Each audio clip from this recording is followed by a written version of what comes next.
A very good morning to you. Welcome to the midweek edition of the newspaper review on Quest Today, on Quest Television and Quest Radio 93.1 FM here in Ughelli.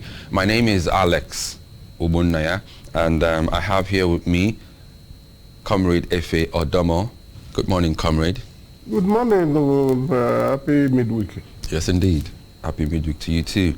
We have 4 papers up for review this morning, the Vanguard, Daily Trust, Punch and the Nation newspapers. So let's quickly start off with the Vanguard newspaper. And the lead story on its front page, how federal government, others gained 1.05 trillion naira from naira depreciation. That's the story making the headlines on the front page of the Vanguard, and it comes with a rider as exchange rate gains soar by 10,400% in 9 months. Tinubu receives Blinken. That's also directly below the federal government story, and we'll have a picture of both men exchanging pleasantries here in Nigeria. Standoff in Plateau as police battle 16 sacked PDP lawmakers.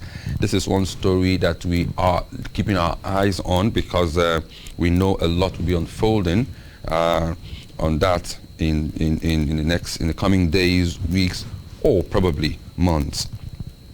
Pengerson rejects planned sale of Shell's onshore assets. You can read up that story on page 2. And finally, in sports, 2023 AFCON Super Eagles ready for any team, Pesero boasts. We now know the team, Cameroon, at the last 16 round of games. Above the masthead, Rivers elders kick as court shuns suits against Tinubu's peace pact. That's on page 7. Implement NSAS reports, US tells federal government. That's on page 6. EFCC arraigns Obiano over alleged 4 billion naira fraud today. You can read up that story on page 13. Obiano, the former governor of Anambra State.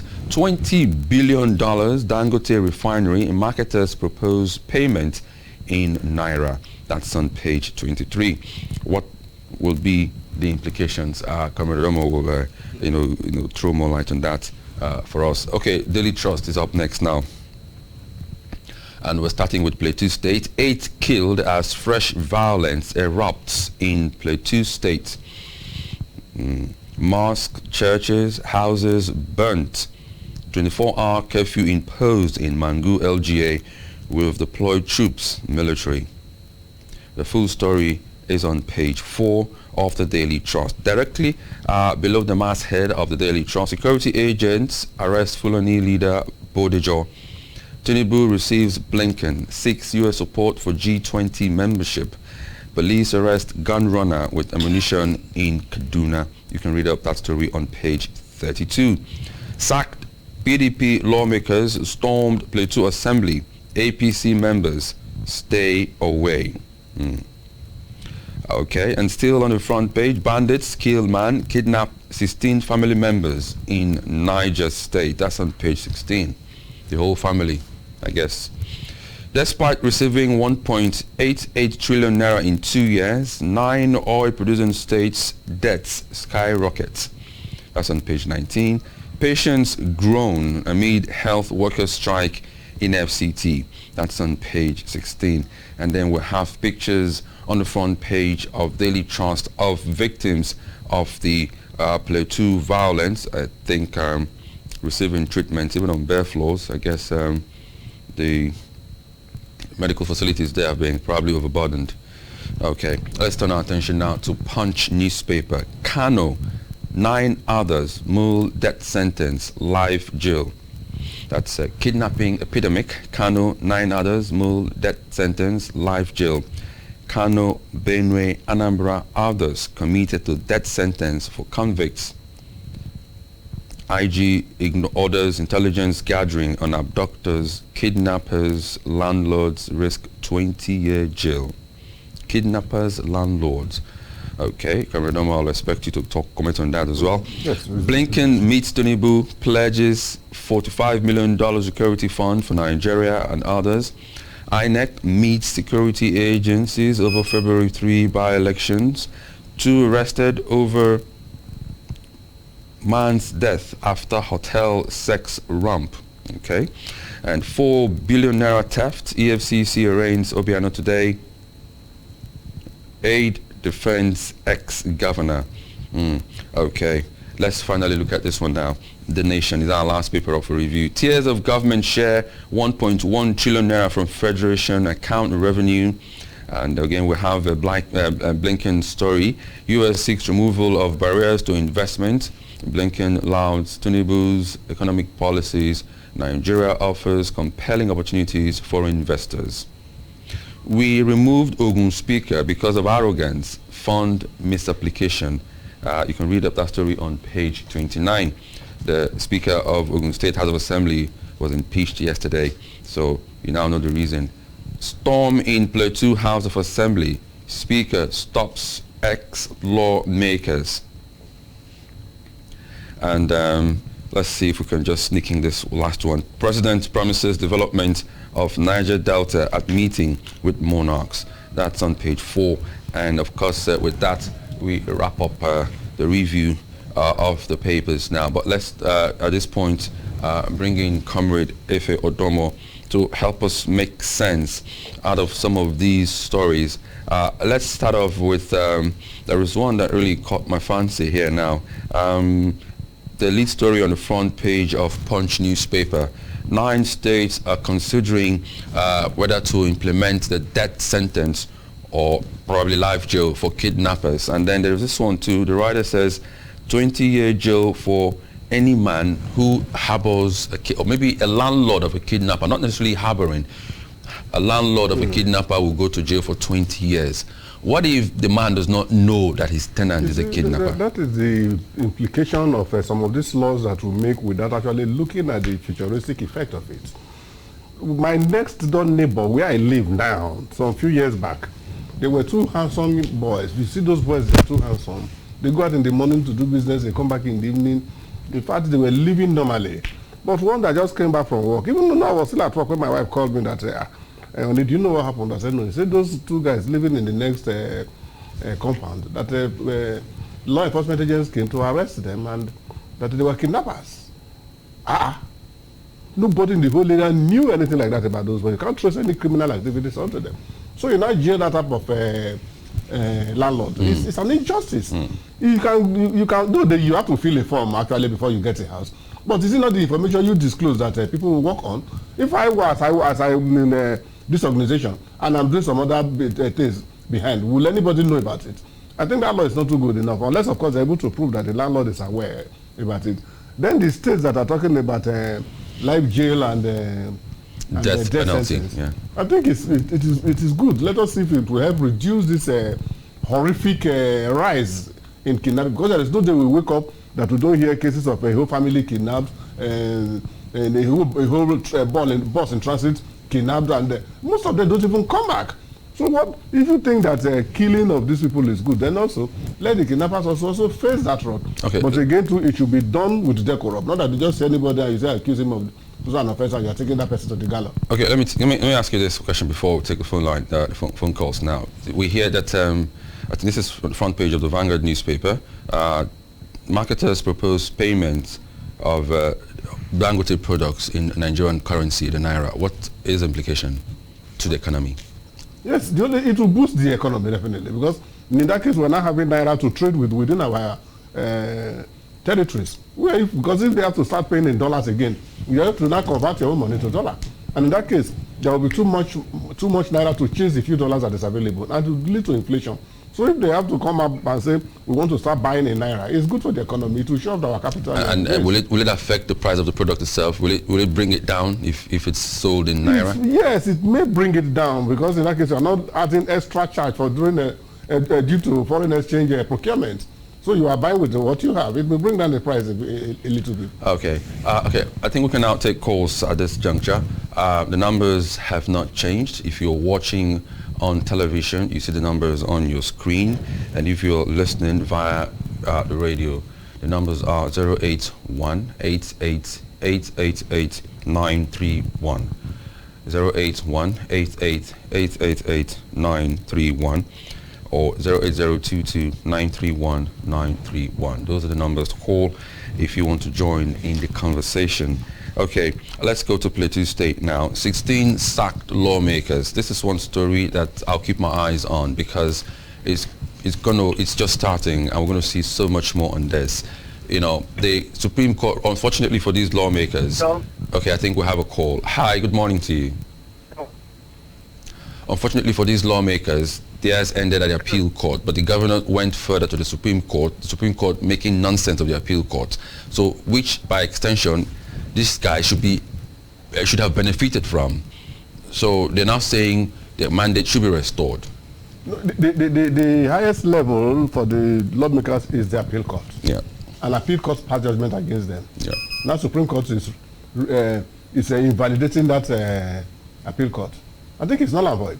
Because if the powers and the appeal ends at the appeal court, why go to Supreme Court again? They didn't go to the Supreme Court. The governor went to the Supreme Court because what affected them affected the governor. No, the governor can get up to the Supreme Court. He went. The Supreme Court ruled, making nonsense of the appeal court's judgment. So these guys are saying, okay, so since the Supreme Court has made nonsense of the appeal court, which benefited the governor, they should also benefit from it. No, because the losses, the lawmakers must stop at also a particular point in time, or a particular point in place, which they have gone up to. And that one, they have made a pronouncement. The governor, because the governor still has a step further to the Supreme Court, and he goes to the Supreme Court, making nonsense of the appeal court ruling. They cannot apply it to the lawmakers because their powers did not get to that of a Supreme Court. So they have, whether the judgment from the appeal court is good or bad, they have to accept it that way. You cannot say because somebody, okay, now let us say the issue of the presidency. You cannot say because the president must win a so number of seats, therefore you must be accepted on so number of local government in your area. No, it's not supposed to be. Your own power stops at the appeal court. Appeal court has made pronouncement. Because this one, Madam Anna went to Supreme Court to get judgment, and because his power ends the Supreme Court, you cannot extend your own to Supreme Court because they are not of the same level. Okay. The law defines it clearly. You must stop here. And you have gotten there, they've given you judgment, you have to stop there. Had it been the governor did not go to Supreme Court, what would have happened? Okay, let's see if we can take more calls. 081-88-888-931, 0802-931-931. Hi, good morning to you. Hello? Can you please speak good morning, up? Sir. Hello, why? From Mosoga. Okay, good morning to you. Stand up in a preach as police bear sack assembly members from assembly. Now I've heard there are commentaries of it, but this case is a kind of a new case that has not really happened before.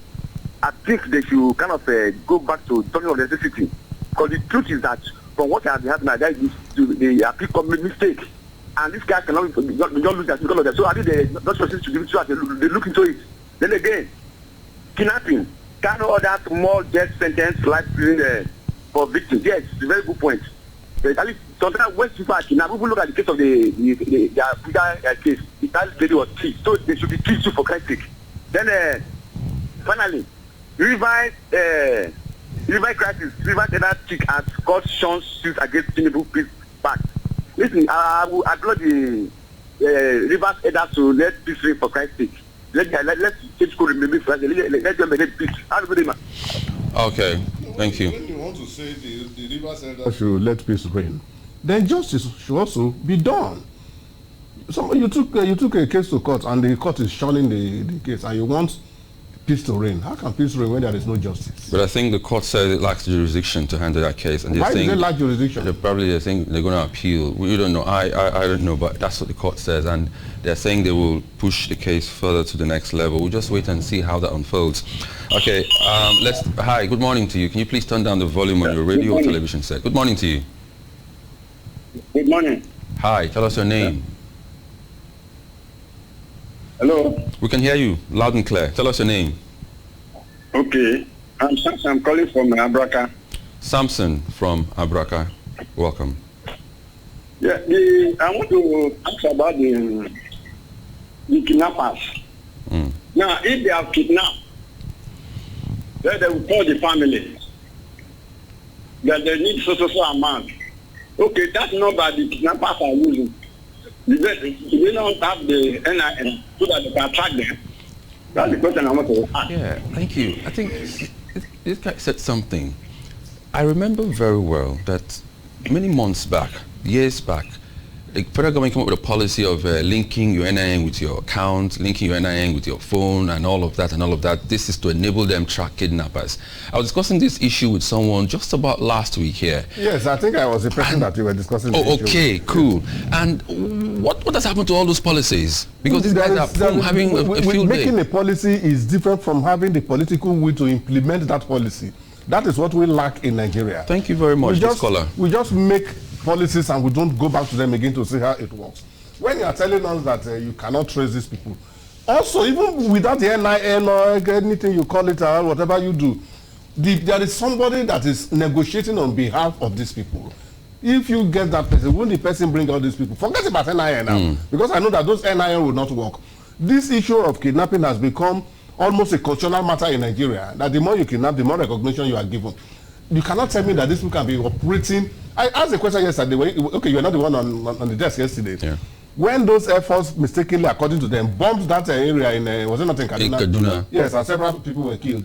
The northern elders came up and attacked the military. That's what they were doing is ethnic cleansing. But since all these days they've been kidnapping innocent souls, killing them, killing the military. Has any northern elder come out to say that what our people are doing is wrong? Okay, something wrong is going on somewhere politically. I'm afraid I may have to. Don't be afraid. Find out. I may have to let you go because I've just been signaled that I think Quest today is about to, take center stage. Thank you so much, Comrade Ifeodemo. Yeah, thank you to the callers, especially the last caller for bringing that point, because I was just discussing that issue with you a couple of days ago. Okay. Of course, this is where we call it a day today on the papers on Quest Television and Quest Radio. Michael Gubadia will be coming shortly for the big story. Yeah, and the Almighty Chief Onosoke. Okay, that's his guest for today. Yeah. It's all right then. My name is Alex Obunnaya. Good morning.